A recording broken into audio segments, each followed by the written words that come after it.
When you score, you make the West Ham sings.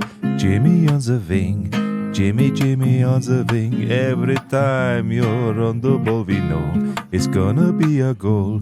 Your real name is Crescencio. La da da da, la da da da dum, la da da da dum, la da da da da da dum, la da da da. Welcome to Claret and Booze. I hope you enjoy the show. Coming you irons. Hello, everyone, and welcome to the Boozecast. You got the three amigos back, same as last week. Myself, Jay, and John. We'll start with John. How are you, mate? I'm really good. I passed my motorbike test yesterday. Oh, congratulations. And I'm loving the Olympics. Loving it. It's my favourite 4-yearly indulgence. Stop working, watch the Olympics. It's all I do. By the way, have you watched more or less everything, John? In terms of every event? As much as I've been at, yeah, pretty much. Yeah. Today, Jed Jones went out the Taekwondo again, first round, like she did in Tokyo. I'm loving it. I eat it up. I love it. By the way, it looks as if I've got like my name is not Billy Bonds. By the way, it's not Optical Illusion. It's actually a T-shirt. It's a lovely T-shirt as well, mate. No, it's a lovely T-shirt. So I'm not pretending to be Billy Bonds. It is a T-shirt. It's not Optical Illusion. Jay, how are you, mate? Yeah, all good. Yeah, apologies about the excessive wiring. However, at the start, I was running around trying to get this sorted because, and just for the record, I completely lost John there for a little bit, but thank God you came back loud and clear. So as it stands, I think my sound's all right. Am I still coming through clear at the moment? Yeah, you're fine, mate. You're fine. You're fantastic. Good. Yeah, no, all good, mate. I've been looking forward to this. So good to see you, John, as always. Good to see you, Nick. You too, Jay. Andrew, mate. Andrew, right. Well, look, let's get straight into it. So there's been quite a lot of developments just recently since we last spoke. Obviously, we hadn't signed Somerville, so we've signed Somerville. We've signed Füllkrug, and we've got the. It's not Fernandez, it's Rodriguez, isn't it? I don't know. I got those two mixed up. So we've got. Is it Guedi Rodriguez or something? Is it Guido? Guido. Well, good name. Do you know what? This player, I've completely kind of overlooked him because he's a free transfer. He's 30, he's 30. Nothing exciting. I haven't really even looked into him. And all I've been getting the last 24 hours of videos being sent through to me. John sent me through an interview with a chap on Sky Sports that basically said this is the bloke that Barcelona needed to sign. He's fantastic. And I've been looking at him more and more. He can do everything. He's a complete midfielder. He's an absolute monster. He'll put in a tackle, very strong, but he's cultured. He's got a good shot on him, good pass on him. Really outstanding midfielder. And I do think that possibly this could kind of throw the midfield up in the air when Alvarez is fit, because obviously he can cover for Alvarez whilst Alvarez is away. But I could quite possibly see Alvarez and him on a pivot because Alvarez does like to get forward a bit as well. So if they've got a relationship, which I've been told that they have because they've played with each other before, then they'll have that one, I'll go, you stay, that type of thing, that proper, real, authentic midfield pivot. It could be fantastic. A little bit of flair, a little bit of steel. Well, we need a lot of steel with our defence. But John, what are your thoughts on Rodriguez? Because he's one's gone a bit under the radar. No one's really spoken about him too much, but it could end up being like one of the signings of the window, I think. Yeah, they played together in was it Club America or something? Yeah. in Mexico. Yeah. So I don't know much about him, but from what I have gathered, it's almost like he fills the same role that Fofana might have fulfilled. Yes. Yeah. Because that's an all-round, I don't know if he's a box-to-box player. I'm not sure Fofana is. But I look, the only concern I've got is where this leaves Alvarez, because the two of them playing together is great. But then who would you leave out if you're going to play 4-3-3? I don't know. I can't see anything wrong with it, though. He's the wrong side of 30. He's just 30. Yeah. But anyone who's worn an Argentinian shirt is fine by me. The best shirt, in my view, in international football, the Argentinian one. But I'm very, very pleased about it. Yeah, really pleased. And I'm glad that we can at last talk about stuff that isn't brainless rumour, because that was really getting me down. Tell me No, about that's it. it. This is all real. It's all happened, and you know, Rodriguez. What this does mean definitively in my book, that means goodbye Souček. He's a Souček replacement from what we've been watching over the past few years, what we've been watching in pre-season. This guy replaces him. It does. You know, I've almost stopped daring to hope that Thomas Souček will leave. But I hope this. I hope he is gently told over the next 2 weeks, Thomas, this time you found another club, in the same way that Zuma. Yeah, what do you reckon, Jay? Do you know what? I've been biting at my lip to jump in here because, do you know, I genuinely think when it comes to Souček, I think Souček is gone regardless. I don't think that's who I'm worried about him, who he's replacing. I think Souček, even if he stays, he's not going to get first team. He's not. He just don't fit Lopetegui's system. Yeah. For me, this is an instant replacement for JWP. And even though he's older, he's quicker on the ball. He's more mobile. Nick, I did what you did. I went in and had a load of look. He's not only his statistics, but his show reels. And with there's some Alvarez, really detailed scouting reports as well. Yeah, mate, amazing stuff. His stats are amazing. But with Alvarez with Alvarez in the team, he definitely gets rid of JWP because the way his game is, he's not as box to box as Fofana. However, he does get up. He's progressive with his fasting. He's quicker with his feet than JWP. Yep. He might not have the same set piece as JWP, but let's face it, is that really what we're going to base this on? For me, no. I want to see a complete player. No. And in comparison to JWP, this guy is 2 rungs up the ladder in every other department, maybe other than set pieces. But regarding strength and pace and two-footedness and quick on the turn and strong in the tackle, he blows him out of the water. So for me, it's not Souček, it's JWP he gets rid of. Yeah. Can I cut in there? Music to my ears. Can I just cut in there? First of all, Jay, I love the T-shirt, by the way, mate. I just got a proper Spanish hammer. That's cool, yeah. Can I just ask this, though? Let's surmise that he's going to play 4-3-3, and you've got. We're hoping that he's bought Somerville to put him straight into the first 11. So you'd have a front three of Somerville, Füllkrug, Owen. Your midfield three. Who are you going to leave out? You can't leave out Kudus. You can't leave out Alvarez. Yeah, Rodriguez, for me, in that setup, Rodriguez is out. Rodriguez is the backup player. He's not on a lot of money either, John. Apparently, he's only on about 40 grand a week. But how can you leave a player of his quality on the bench? I'm not. But isn't this where we want to be going? Do you not want to have strength in depth? Of course. I think we're fast. That Alvarez is going to always be, on the teetering on suspension. But exactly, that's another thing.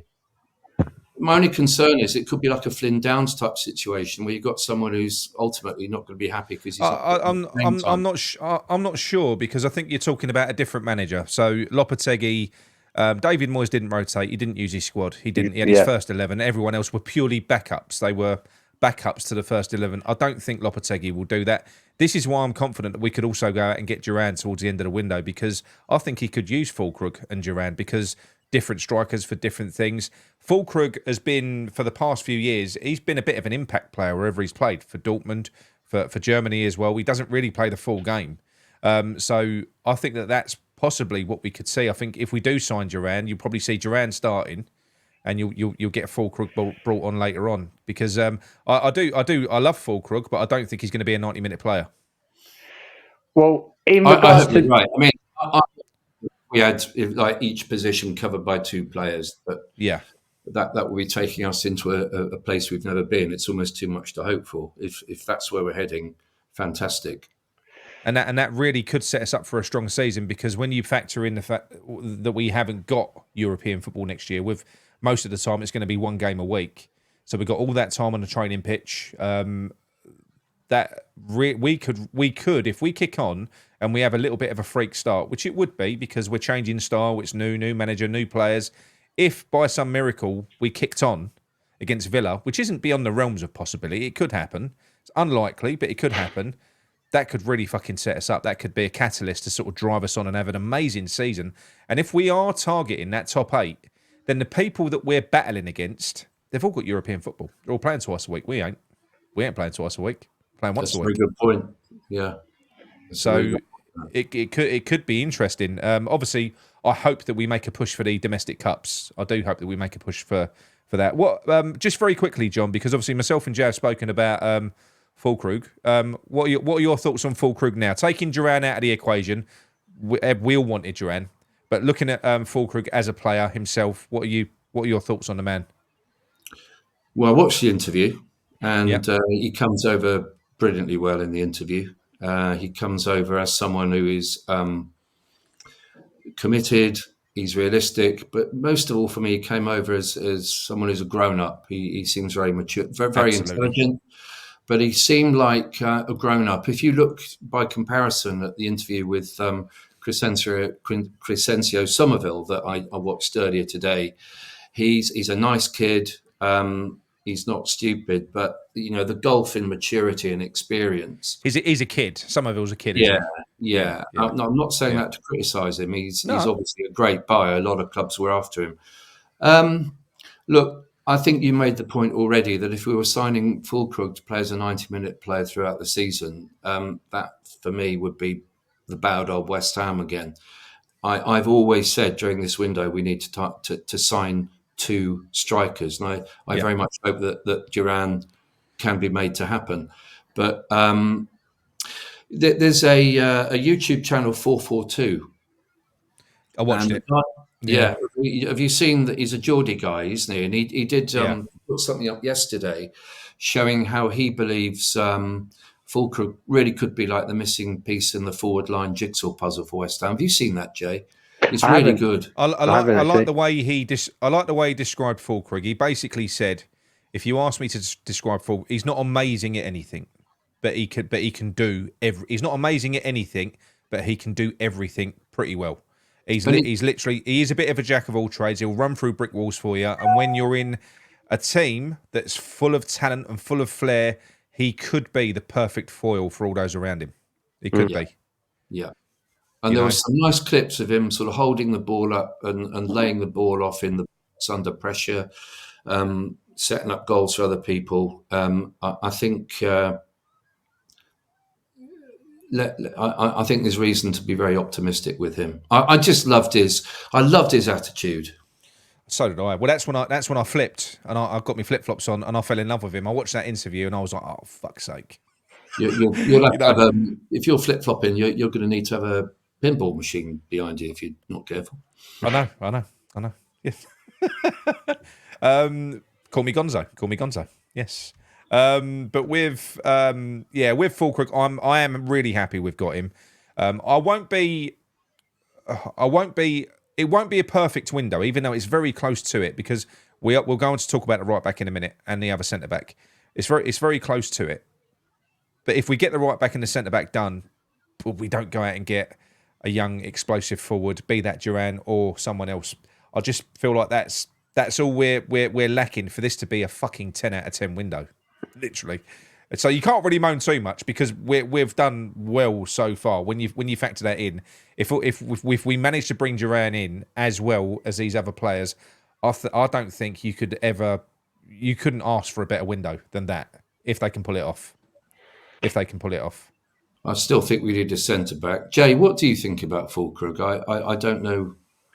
Okay, so can you hear me clearly, by the way, as well? Because I keep freezing my end. You can, yeah? All right, lovely. Yeah.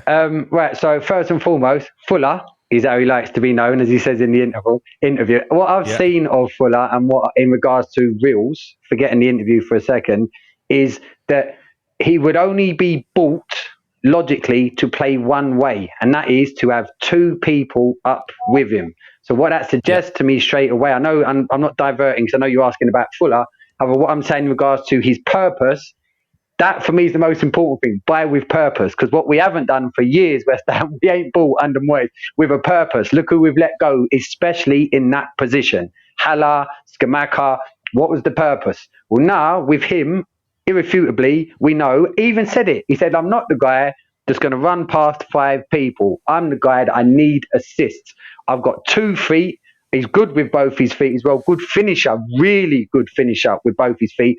And he's dynamite in the air with his head. So for me, as a striker, I think in John's ramble, shout out to John for his ramble, he's a bit of a throwback in that respects. However, he's definitely played the modern game, because if you look at Dortmund and the teams he's played for have played, that is absolutely what I want to see from West Ham next season. And under Lopetegui, I'm hoping that we're going to see much of the same that he's sort of demonstrated in his previous roles. And just one quick thing with the Rodriguez and even the Duran thing, I think the players that we have bought, and going back to that Rodriguez, I know we said 4-3-3, but Lopetegui does change his system. He shifts things around.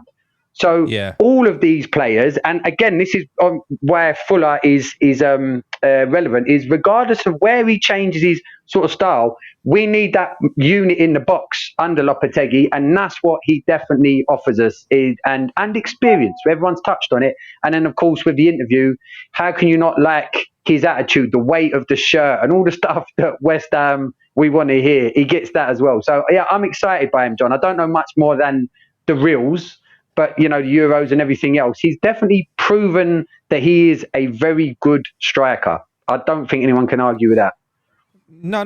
He's a very good striker, and I'm hoping that we're going to have learned from lessons of the past, because players like Skamaka and players like Haller, particularly, they're just normal orthodox strikers, the same as Füllkrug is. They are.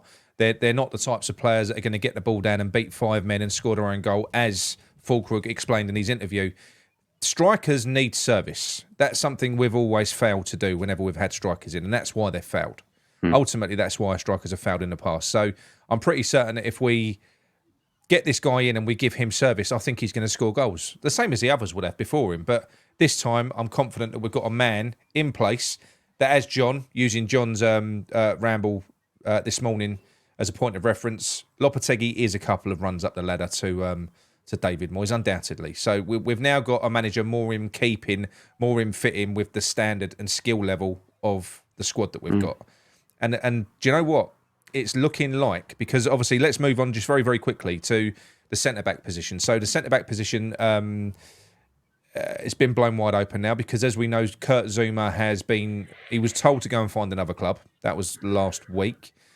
He's found another club. So he's accepted the request to move. So I don't think there's a fee reported to Al Shabib or something like that. It's a United Arab Emirates club, not I think it is. I think it's a Dubai club.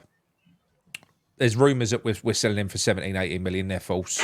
As X has reported that. I don't even think there's a fee. It's ridiculous. I think we're just settling up, letting him go, getting his wages off the wage bill, so that we can go out and explore another couple of defenders. Now, one of them, John spoke about this morning, was Umar Saleh. This is a player that we can go and grab for probably around about 15 million. That's what we can grab him for. He's 24 years old.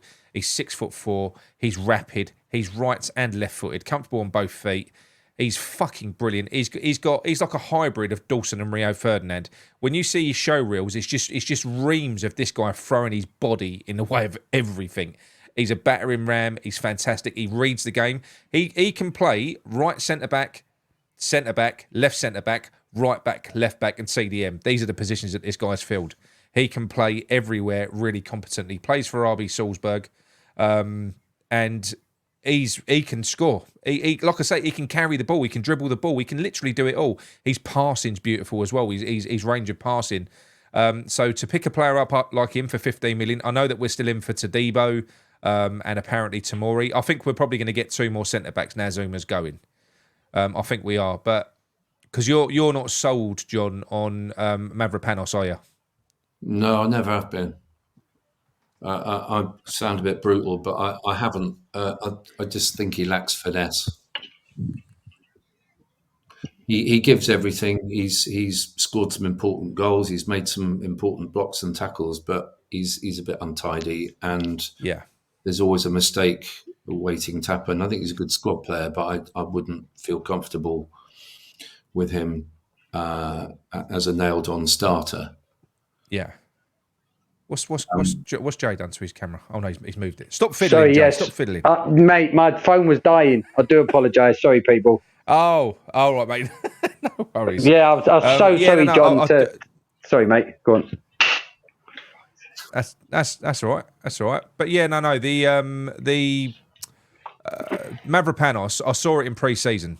I think I said it on one of the shows that I did, where I said you can kind of, for me, I think you can kind of gauge the real quality of a player by what they do when they're on the ball, when they receive the ball. I think a top level player, they've got that kind of thing about them where it looks like they've already made the decision before they receive the ball. There's no stuttering. Whereas you do see with Mavropanos, sometimes he receives the ball and he's like, shit, do I go right? Do I go left? That isn't really, they should be, it's like playing snooker. They should be a couple of shots ahead.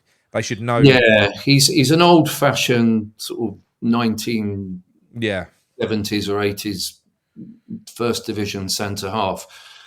The irony is that, of course, we have potentially got the player that you're talking about in Aguerd, but who will often make the right pass or a very, very telling pass. But is he, is he robust enough to occupy the role as a defender? But I think you're quite encouraged by his performances in the pre-season friendlies, aren't you? Yeah, most people have been. And I do think that you can accommodate a footballer in the back three, because that's what we're doing with Cresswell, right?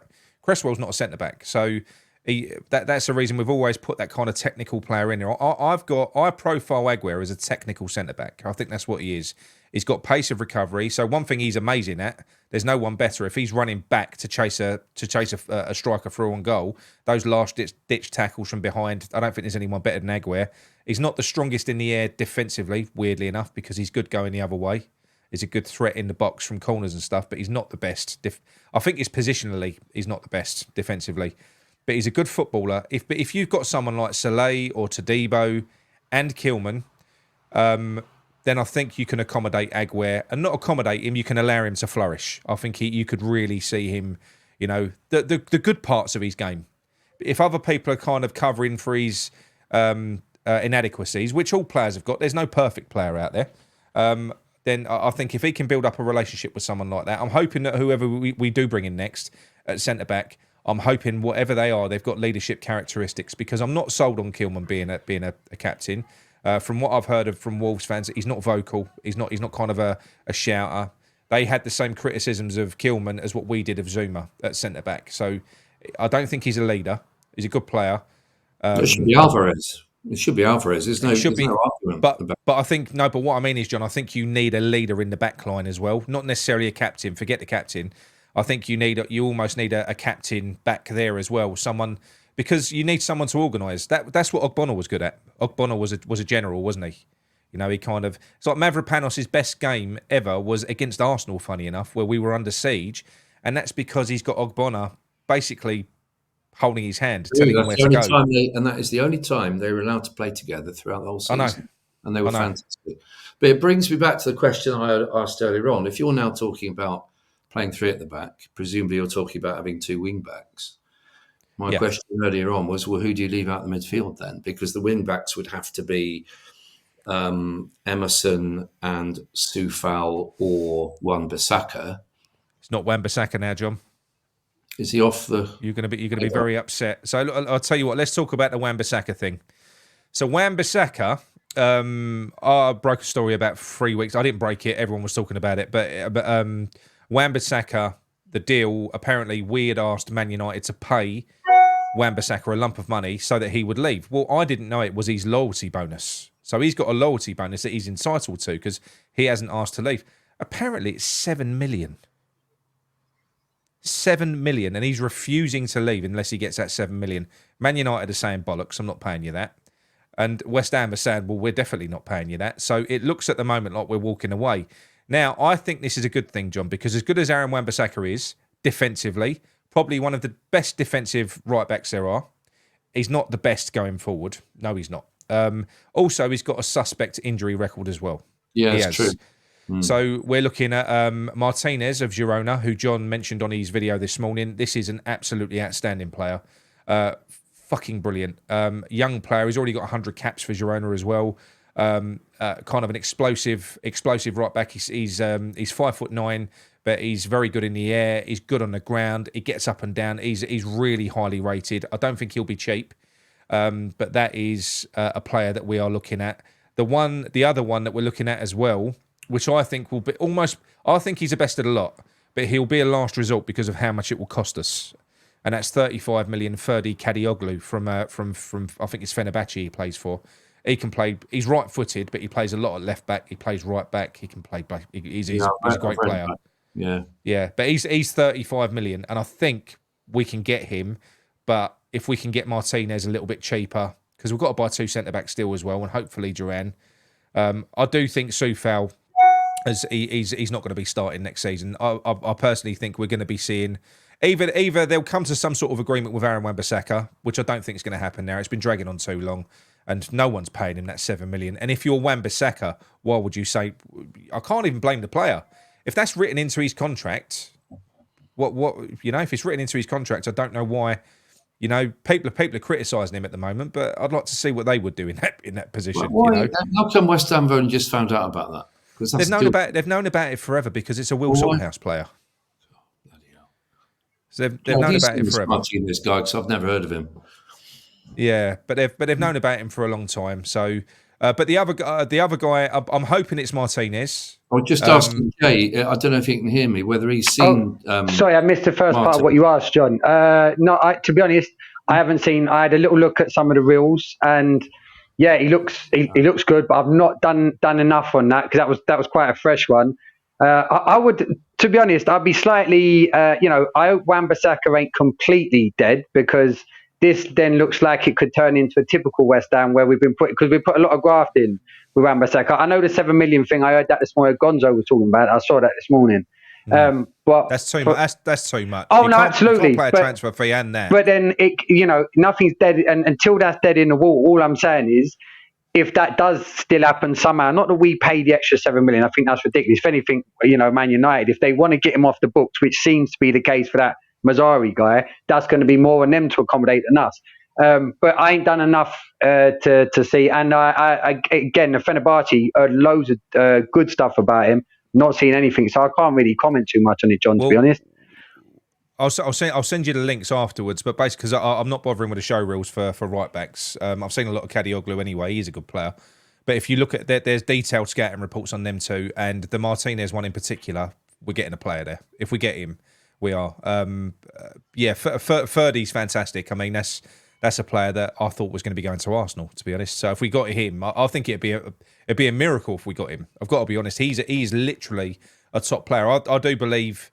Even with all the talent that we've got, if we sign that player, he'd come in and be one of our best players straight away. So that would be quite a coup. I've got to be honest. He's how much is he? It'd be about 35 million. He's not old, so I'm sure he's only sort of early 20s, and it would transform that side of the pitch like ridiculously. You think you've got Bowen out there already, so if you added him as well, or Martinez, I'm happy. If we got Wan-Bissaka, I'd be happy. But I do think that Martinez and Ferdy, they're more attacking players. They'll give us more attacking impetus. But maybe they're not as good as Wan-Bissaka defensively. Maybe. But they're probably not. I think Wan-Bissaka is one of the best defensively. He is, isn't he? Absolutely. Well, I go back to that cup final. He was outstanding in that game. Yeah. Yeah. Yeah. It's very strange. It's the only criticism I've got of this window at times. And maybe this is because we've got a manager that is flexible and has got the ability to adapt as he needs to. But there hasn't been really any clear, on a couple of positions, there hasn't really been, no, on all of them, any clear sort of profile of player that we've gone for in each position. Apart from that, I know they wanted Kilman. But to go from Fofana to, Rodriguez, they're different, really. To go, and Kante's different again. And you look at the first two players at right back that we were linked with, Cole Walker-Peters and Aaron Wan-Bissaka couldn't be more different. Duran and Füllkrug couldn't be more different. They're complete opposites. So it is strange. That's the one thing that I would say is odd about the way we've approached the window is with our targets. Our targets don't all fit the same profile, which I think's odd, a bit odd. Yeah, I mean, there's a simple logic in the fact that, like you said, there's very clear contrast between, for example, a Duran and a Fuller. That is two chalk and cheese. And you can say about different players as well. What I would say though is what we've landed with thus far, it ain't bad. Oh, brilliant. It ain't bad at all. And no, knowing it's not. But you know what I'm saying though. Oh no, if I you're get looking you. at players, if you're mate, how on can that, you have I these get where you're going on the with same it. list? Yeah, no, absolutely. And then, there's not a logical argument to say, oh, yeah, no, I think that's right. What you're saying, it don't make sense because if you line them both up, you look at ages, you look at stats, there's many different, and you would say, well, where's the style of play even in? For me, what I've got confidence in, though, is frankly what we do have and the way that Lopetegui does play. Things are really, really coming together. And right back is now, for me, even more than the centre back. Personally, I want the right back sorted before a centre back coming in. Because it's interesting when you said it. If we play the three at the back with the two wing backs, what's your starting 11? Because I've been partly doing that as well. Because John's right in what you're saying. There's got to be a couple of big decisions. For me, if you're going two in the middle, I'm going Alvarez and Rodriguez. If it's just two, but if you got five at the back. Three centre backs. Well, it's not five at the back. They're wing backs, aren't they? So they're part of the midfield. If you play 3-4-3, so the way West Ham play, because I've watched a bit of youth football, but I know people that watch every single fucking game.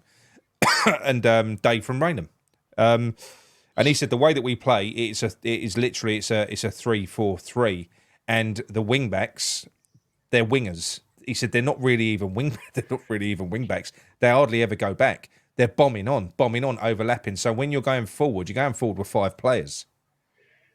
So what's the 11 then?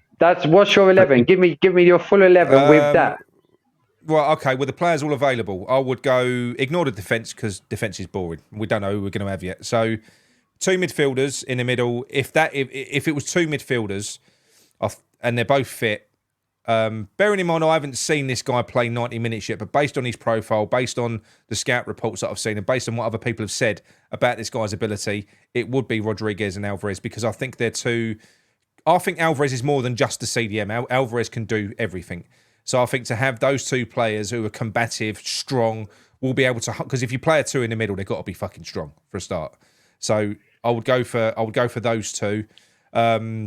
On the right, the wing backs will take care of themselves. That will be Emerson, or it will be whoever we sign on right back. The forward three is going to be Füllkrug, and it probably will be as a start because of seniority. Not a seniority because they're the best players.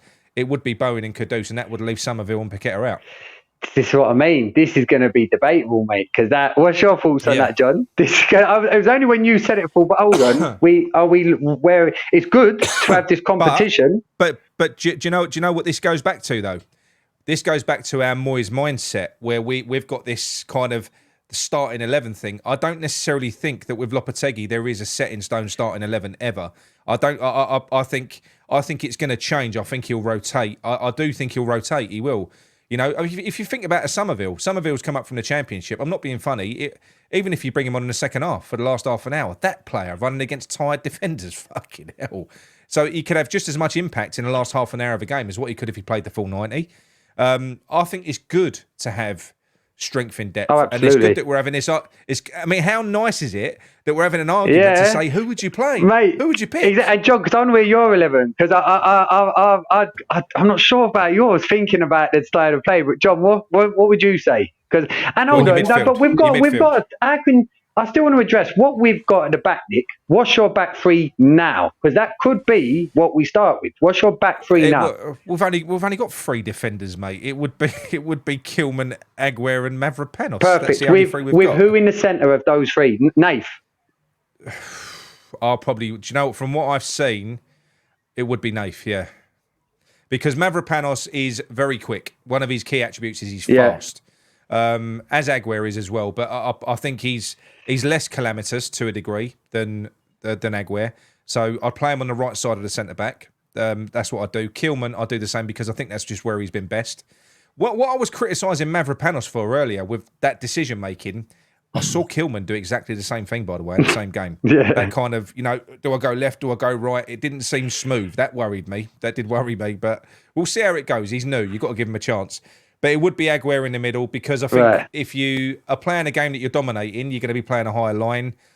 I just think we've got enough pace in that back line there. Kilman ain't slow either. Kilman's not slow.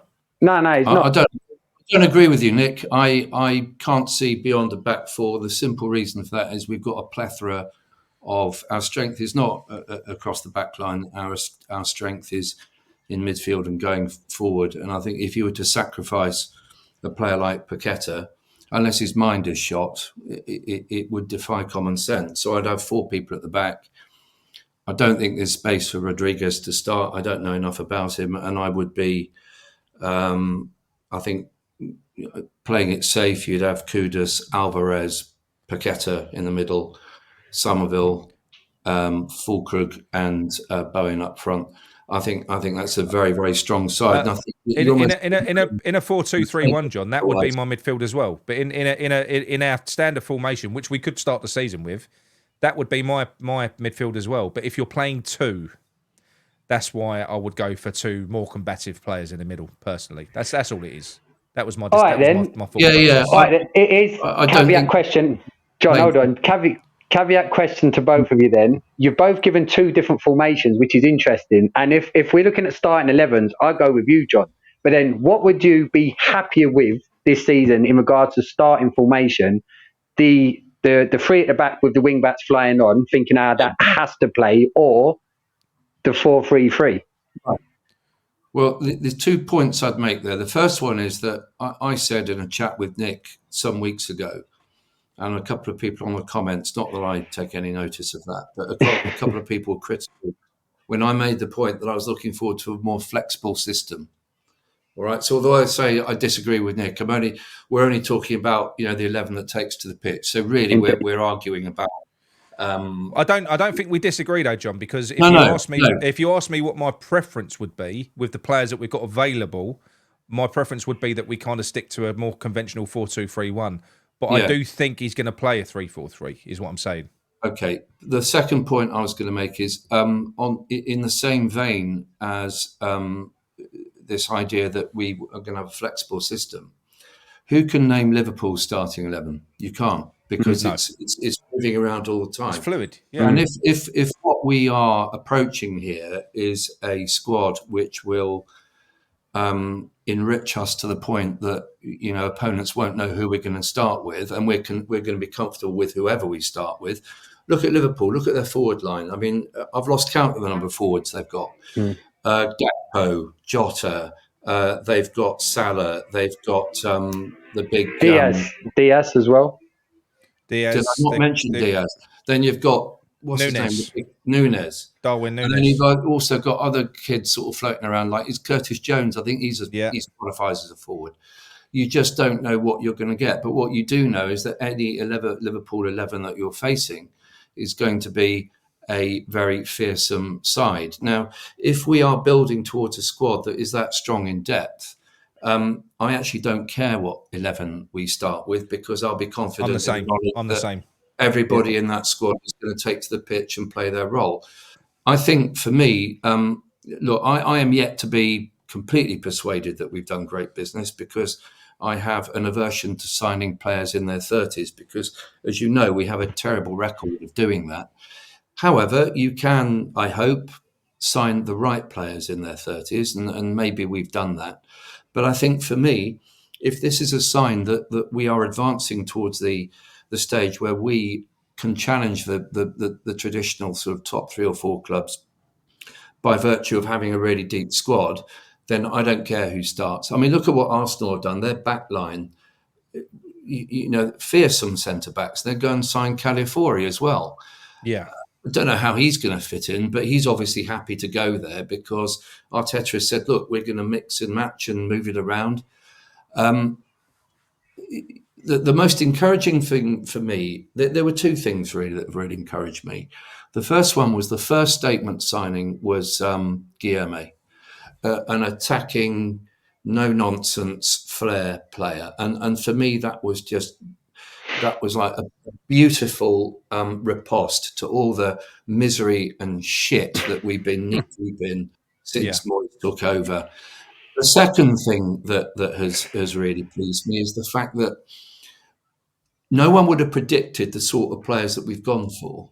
And I think, to me, it speaks of an overall plan to have that Liverpool type squad where you've got a bunch of attacking players. Hopefully we can get a couple more defenders, yes, but a bunch of attacking flair players where you don't know who's going to be playing one week from the other, but you do know that each one is going to slot in perfectly, and we're going to have, I hope, free-flowing attacking football. That is what it's telling me, and time will tell, but hopefully that is what we're going to get. Yeah, I just think the quality overall has been enhanced. I mean, even if you look at, let's just say, for instance, that Somerville and Guillaume are going to be the players that have to feel their way in. I don't think so. I think Somerville will start, and I think it'll probably, I'd like to think he'll start anyway. But nonetheless, you think our defenders, our backup options going forward last season were Fornells and Benrahma. Now, I love Fornells, but Fornells was half the player that he ever was because he'd been crushed.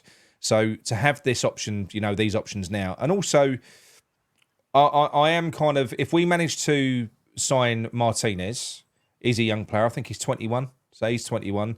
You've got Somerville's 22. You've got, look, Kilman's not old. He's 27. You've got, Somerville's 22. Guillaume's 18. There's a lot of young players, and don't forget, it's more or less been confirmed now that Freddie Potts is going to be a part of this squad going forwards as well. So that's another young player that's been added into the mix. We're losing Zuma. I know we've added Füllkrug and we've added the other 30-year-old, but that's only 2 players. And I think if you're bringing these players in to be part of the starting lineup, a player like Füllkrug as well, providing, because what happens when you get older? If you're a footballer, you lose your pace. He ain't really got any pace anyway. I don't think that's his game. So he could go on for 3-4 years. It might not be, a temporary fix. He could be our striker or one of for a good striker for sort of 3 to 4 look years. At Lewandowski. Look at Olivier Giroud. Yeah. It can be done, but I think if you're going to have a player like that, you've got to have a fast centre forward who's going to play most of the game time, and that's why we still need to go after Durand, in my opinion. I think we will. I don't think that deal is dead. I think we're going to get him because I do think that he is going to be. I mean, can you imagine the excitement levels if we think that we're done and we're already happy with the business, and then all of a sudden they go, take that. There's Durand. Well, if they go, I mean, yeah. No, but just imagine that. There you go. There's Durand as well. So we've signed fucking Martinez or Ferdy at right back. I'm sorry. The sponsors have just been on. Hey! Had a cup of coffee. Not out of this one because apparently it's an acquired taste, mocha coffee. And anyway, I'm not going to read all that out back again today because we've already been going for 51 minutes, and I've got to go to the. I've got to go. This is how he gets this big discount, Nick. This is how he gets it. It is. This is John's got some beach volleyball to watch. That's what he's got to watch. When you get close-ups, you always get disappointed with the It's not the faces we look at, John. Don't worry. Anyway, what's the code? What's the code, Nick? Right, the discount code, Kenton Sussex Tea and Coffee Company. Yeah. The discount code is Claret15. You'll find their link to the website in their description. They're great guys. Look, we all love our tea and coffee. So, they do everything. They do beans, they do grounds, tea bags, tea leaves. They do everything. They've got a great website as well, a really good website. I mean, I've never seen so many teas in all my life. It's ridiculous the amount of tea they've got on there. And they do ship overseas as well. So they've got quite a lot of business in the US, apparently. That is amazing. And you carry on. John, that was a terrible sales pitch this time. That was awful. Do you know what? As soon as you said beach volleyball, he lost it. As soon as the beach volleyball came up, his head went straight back to beach. I saw it happen. He glazed over. He was gone. I thought we'd done quite well avoiding the vulgarity in this cast. But look, we may get another one in before the start of the season because this weekend coming up, that's the Betway Cup where we play Celta Vigo. It means nothing. We might get to see more of what our starting lineup will look like. But the big game is next weekend. That's when the Premier League starts. So we might have a show. Hopefully we will. But if we don't, how are you starting to feel now, John? Just take it for. I think you can take it for granted that we're going to have a right back signed. So we're going to have a new right back, and we will have at least one more centre back. Now, knowing what you know with the players that we've already bought, and that we're definitely going to get a right back and a centre back. How are you feeling about the upcoming season now? Are you excited, or is it a case of, are you excited? Are you confident? I suppose they're two different questions. I'm not confident. I'm not confident because I'd rather speak as I find. I'd rather, this is a new era, and there's. I don't think we have any right to expect anything because it's going to take a long time for this to bed in. It's a new manager, it's a new coaching staff, it's a new system, and it's probably going to be a whole bunch of new players. So it's going to take a little while. Am I excited? Yeah, I am. I hate speculation. I will believe it when I see it in relation to the defence. But I think we need 2, if not 3 defenders, and I think we need another striker. That's a lot of work yet to do in what is rapidly becoming a very small window. But we have just signed 3 players in less than a week, though. We have, and hopefully that will continue. But if we can tick those boxes, then I will be very excited. And to be honest with you, I won't be too fussed about the results for the first couple of months. No, because that side speaks for itself. That will come together. Those players will come together, and the results will come. So in a way, I'm quite excited about the fact that I can go and watch the football and not get so stressed up about the results or the style of play, because I know the style of play is going to be better. That goes without saying. And I know that we've got somebody at the top who actually knows what he's doing, which we haven't had, because Moyes didn't know what he was doing. Not a clue. He and I'm not just sort of playing for cheap laughs. He genuinely didn't know what he was doing. If you watch the interview with Simon Jordan, he's trying to make out that he did know what he was doing, and that you build a strong team from the back. But for a team that conceded 74 goals, playing that side of football, he didn't have a clue, and he was a failure at it. So I'm just really happy that that's all gone, and that anything that we get from now on is an improvement. So excited, yes, and really looking forward to the Aston Villa game. I think we might get beat in that game, but I don't care. Okay, I'll go next, and then I'll let Jay go last. Right. So for me, I feel exactly the same as you. Listen, I'm always going to be the same. I'm going to be up and down with every game, but ultimately, Lopetegui's got as much time as he needs. If it doesn't work straight away, then that is to be expected. It's to be expected because this is a big rebuild, a new team, new style. So if we don't kick on straight away, then I will be patient, or as patient as I am capable of being. I will be. But I will never get to the stage where I'm Lopetegui out. I've had enough, because the facts are he's got a big job in front of him. But I do believe. And I'm starting to feel confident, and it could be delusional, John. I think that we can kick on. I think we can. I really do. I think we can kick on. I think this is a new manager with a new team, and I think he's gone and got some components and some characters that will help pick all you need is a bit of luck, a bit of a spark at the start. That's all you need. If we come out against Aston Villa, now they're a great team. I'm not saying you're going to blow them off the pitch, but we could win 4-3. We could. It could be an amazing game. And if you do that and you kick on, everyone will be like, "Fucking hell! We just literally didn't just beat Villa. We played them off the park. What's going on there?" Then they'll build on that, John. They will. So I think the start's important. The starts are always important, but don't get me wrong. When I say I'm not confident, it's not that I'm all gloom and doom. Far from it. I think that ultimately things are going to be really, really good.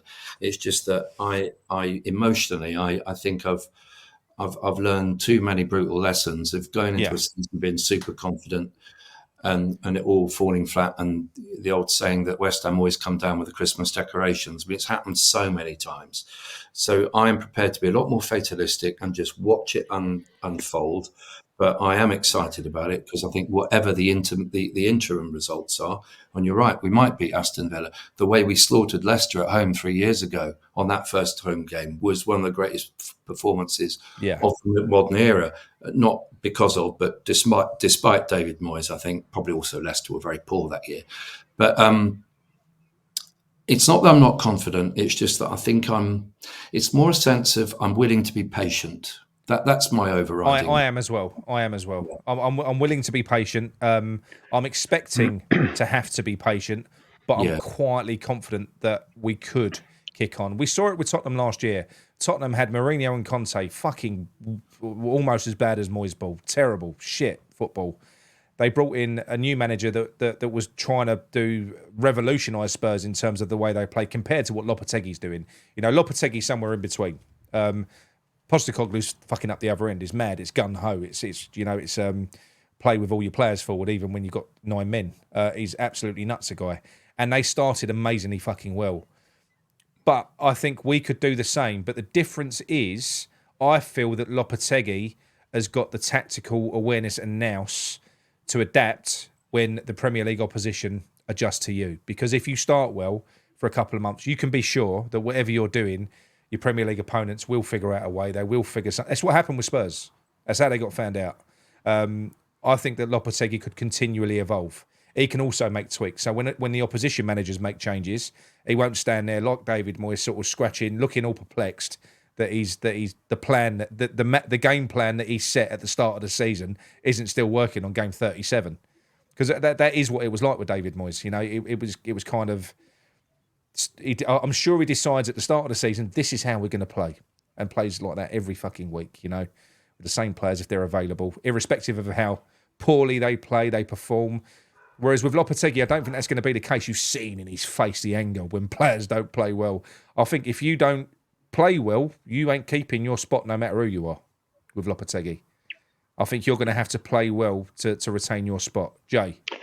Right, so I'm excited for as a West Ham fan for a multitude of reasons that aren't actually to do with the football, just to be a West Ham fan again. There's a massive excitement for me in I do believe that divide will start, even if it is there to begin with. We will have a unified fan base again, which I do think has a direct effect on the team to some extent as well, to be honest.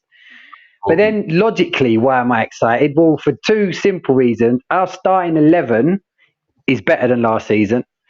And our bench, and when I say our bench, I'm including our youth in our bench, is stronger than what it was last season. Because no matter what system we play, some big names, at least one, will have to be left out on the bench. So we've got that competition for places. And absolutely, Lopetegui uses substitutions. I don't think he's going to change his career all of a sudden and come to West Ham and think, oh yeah, let me do what the last manager did. Let's just not make any fucking subs ever until the last minute.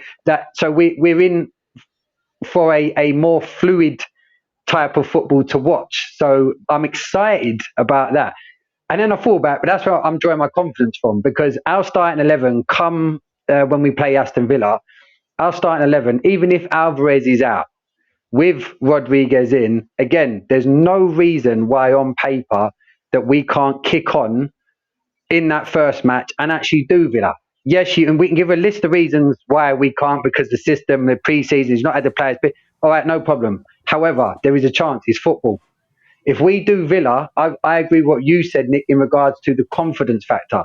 It will be a massive, right, we're off. That's a huge confidence boost. Winning is a habit, and you want to get into it as quickly as possible. From the off. And then it will be we won, we've got a new manager. And another thing is, from a mental perspective, them players knowing that they're not going to have to line up in that low block position. Maybe occasionally with Lopetegui, he'll pull things back. But that's not the ethos no more of West Ham. Actually, players that have been Moyes, someone said, I can't remember who was it, said some have gone too far. players that are under Moyes for a couple of seasons that literally diminished, not because of them, the player, but because of the style of football they've been playing, I think they're going to thrive. I don't think we've seen the best of Paqueta. If Paqueta comes back with his head screwed on under a Big Lopetegui, time. where he's going to be the main dude with all the...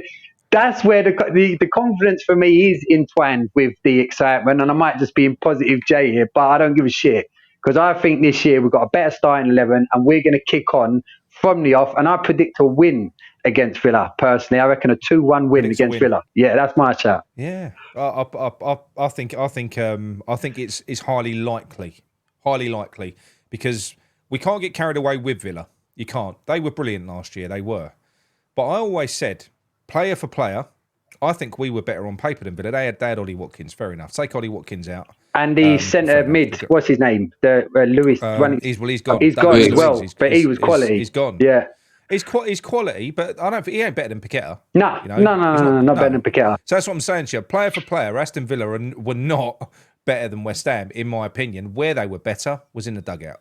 Absolutely. What I'm saying, Nick, is I agree. If we win it, fantastic. If we don't win it, not the end of the world. I won't be remotely concerned. That's all I'm saying. Because this is going to be a brand new 11 with a brand new style, and you can't.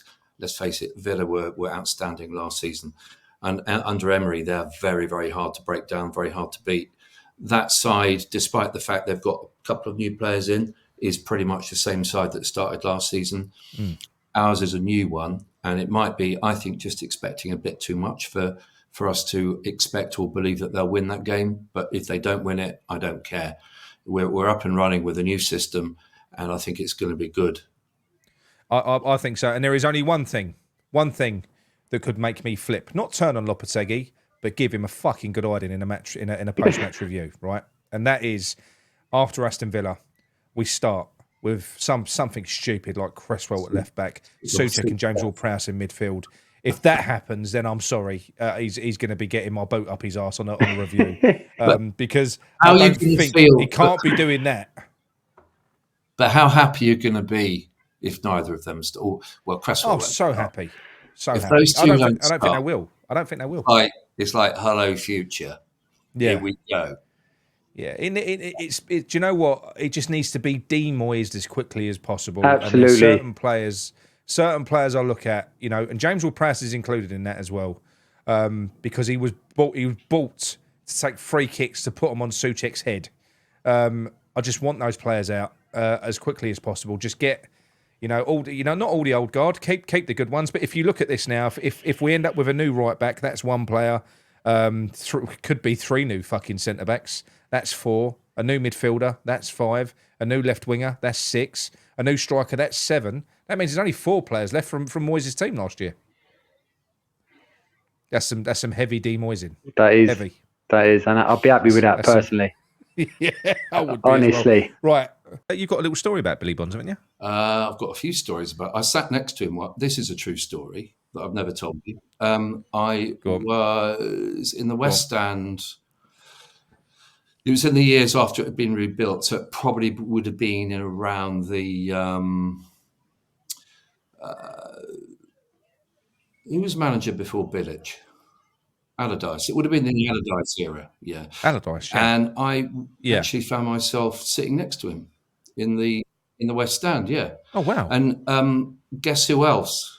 You will die when I tell you this. Guess who was sitting in the row in front, just 3 or 4 along? This is about, just to contextualise this. This would be about 2015. 15. Oh, do you know what? I've got no idea. Who was out of work in off loads of names, but who was looking for a job? Not. Yeah. Moyes. Yeah. Get out of here. Yeah. Really? See, I had a mate who worked in the city who somehow used to get really top seats. So we were there. So we must have been quite near I think we were right next to the director's box or near the director's box, but it was posh seats. Well, yeah, fair enough. But it was friend of mine who obviously knew. I don't know. Yeah. And it was before. No, it must have been when Sullivan was in charge, because he took over well before that, didn't he? So it was about a year before Bilic took over, and Billy Bonds was sat there, and there was David Moyes. And I remember we both saw him, and we were both sort of fairly horrified, because way back then,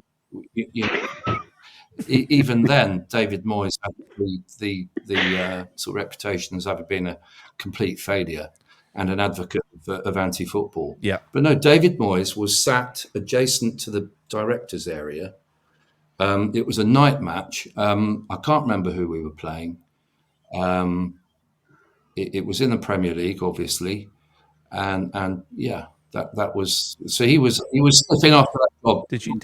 Did you have a little chat with him? Did you have a little chat with Billy Bonds? No, I didn't talk to Billy Bonds. No, I was about to say I was too scared, but in real life he didn't look scary at all. He just looked like he was a normal guy. He looked a lot older than he did when he was manager. But no, David Moyes was actually watching that game quite close to the director.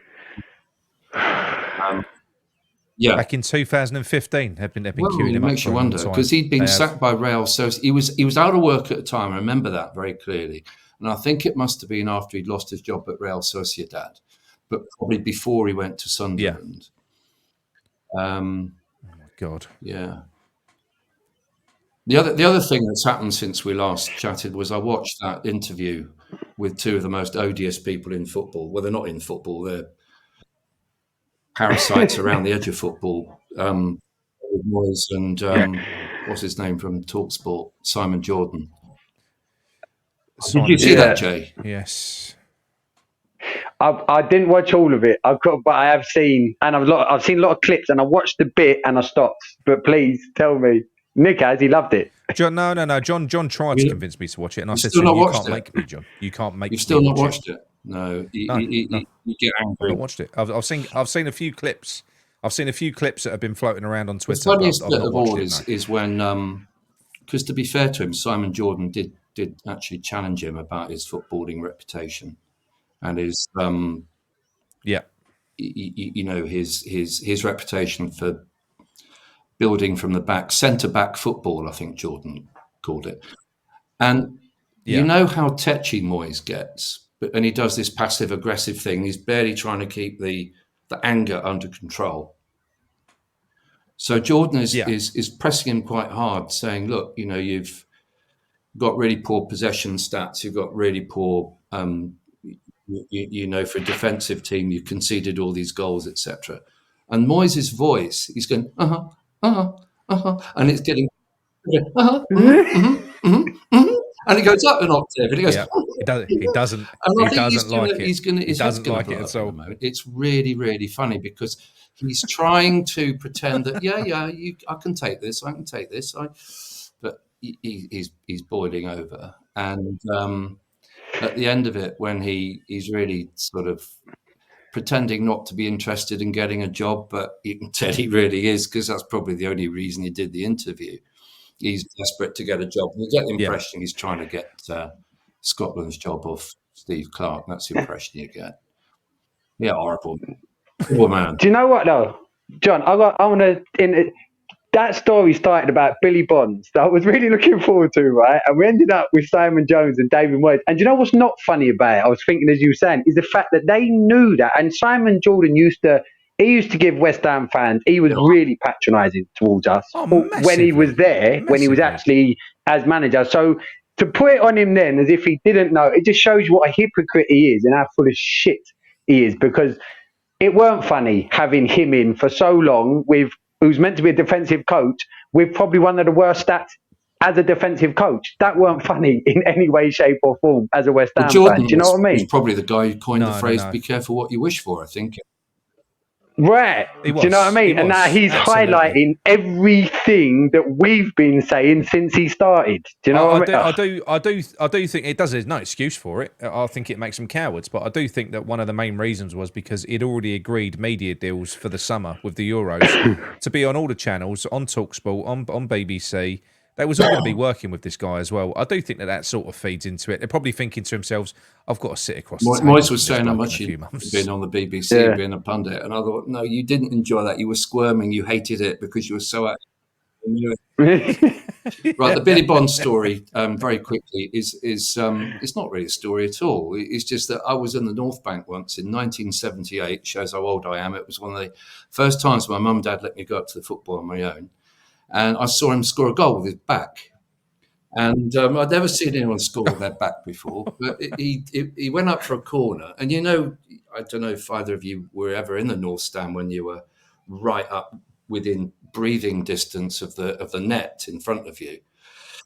And so Billy would have been 8 feet away from me. He goes up for a corner, and it goes in off his back. And I remember this to the day I die. Billy didn't know where the ball was, but he obviously heard the crowd erupt, and he looked around almost at me. And he just went. He realised the ball was at. Thing is, you could understand it because that was back in the days where you could really have a tussle in the box with people. So you're probably getting spun, pushed around, shoved all over the place. Like he probably lost his balance, lost orientation. All of a sudden, the ball's gone in off his not off his arse, but off his back. When the crowd was covered in mud, and the atmosphere in that era was a lot more sort of visceral than it is now. It's like a bear pit, but I remember that. I loved Billy. I was really loved. I was really lucky actually. When I was really little, my dad took me to the '75 Cup final, and I'll never forget that. And I had a dream. About 3 or 4 months before that this is no word of lie. I had a dream of Billy Bonds holding up the FA Cup, and I did. Did you really? In early 1975, when I was back that high, I had a dream of Billy Bonds holding up the cup, and it came true. So there you go. Did you have the same dream about David Moyes holding up the Conference Cup before we? No, I don't think I've ever had a dream about David Moyes. I think I'd need to have tablets if that happened. Right. Anyway, so let's get this wrapped up because we've been running for an hour. Very, very good chat, gentlemen. Thank you for your time. Likewise. All this talk of beach volleyball and Jay talking about fluid. I think we better go and watch the Olympics. Yeah, I'm going to go back to the ice there. Don't watch too close, all right? No, right. Thank you very much, everyone. Thanks for watching. And we'll probably see you next week. I'm sure there will be a show next week. In a world where safety matters more than ever, Fore Security Solutions is here to protect what you value most. Our expert team work tirelessly to tailor solutions just for you. So join the countless businesses and homes across London who trust Fore Security. We don't just secure spaces, we provide peace of mind. Take the first step towards a safer tomorrow and contact us today, and let's build your security solutions together. At Fore Security Solutions, your safety is our priority.